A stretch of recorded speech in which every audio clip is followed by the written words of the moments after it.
In 2023, 17% of Americans reported a desire to leave the country, and in 2024, that number only rose. But in the big 2025, I was one of the few who actually got to leave. You see, way back at the start of my sophomore year, I was given an opportunity very similar to the one that you have today. You see, after a very long time and a ton of fundraising, I managed to scrape enough money to spend 2 whole weeks in 4 different European countries. So, you might be wondering, what was it like? Well,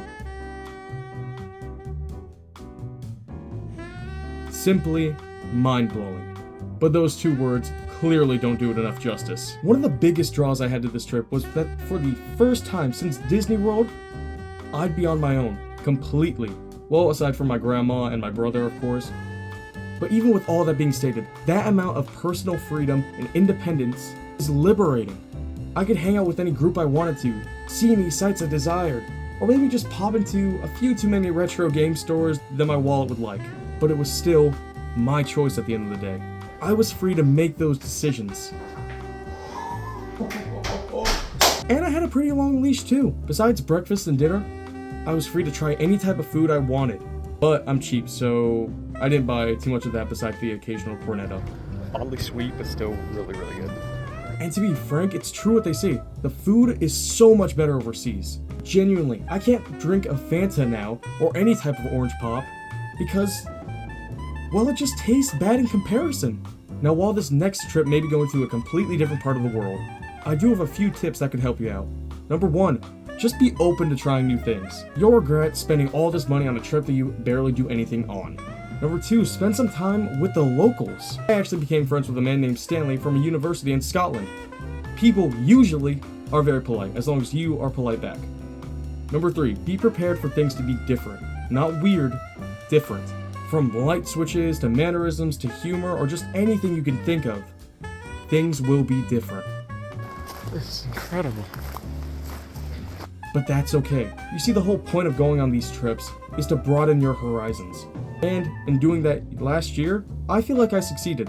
Now I've got a bit of a travel bug, I guess. Which is why you'll see me right next to you in this very classroom. I'm ready to go back, and I want you to do it with me. When you climb a mountain, you don't see it so that the world sees you.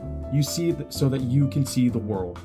And I want that for you. We shouldn't have to spend the rest of our lives stuck in corn country if we can help it. I realize that, and it's high time that you did as well.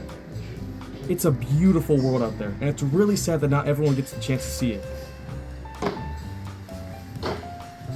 Heck, before this trip, I'd never seen the ocean in person before. But when I finally stepped onto that smooth sand and felt the frigid waves wash over my feet, I realized something. A, I'm cold. And B, I probably would have never been able to do this if it wasn't for EF Tours. While yes, planning a trip yourself could be less expensive, you're forgetting the fact that on your own personal vacation, you probably wouldn't have gotten to see half the stuff that I did. Or anyone else did for that matter. If I had planned this all out myself, I may have never gotten to even step foot in the greatest castle never built. I may have never spent my life savings on too many books. And most importantly, I may have not have ever gotten the stones to even go on this trip in the first place. One of the best things about it was the fact that I was able to go with my friends. People I have grown up with and stuck beside my entire 16 years of life. Actually, that doesn't feel too long now that I say that loud, but my point is, go. You have the chance right in front of you to go out and broaden your horizons, and to see what so many people wish they could. All you have to do is take a leap of faith, and when you finally hit the ground, I'll be there waiting for you, at the airport, ready to board.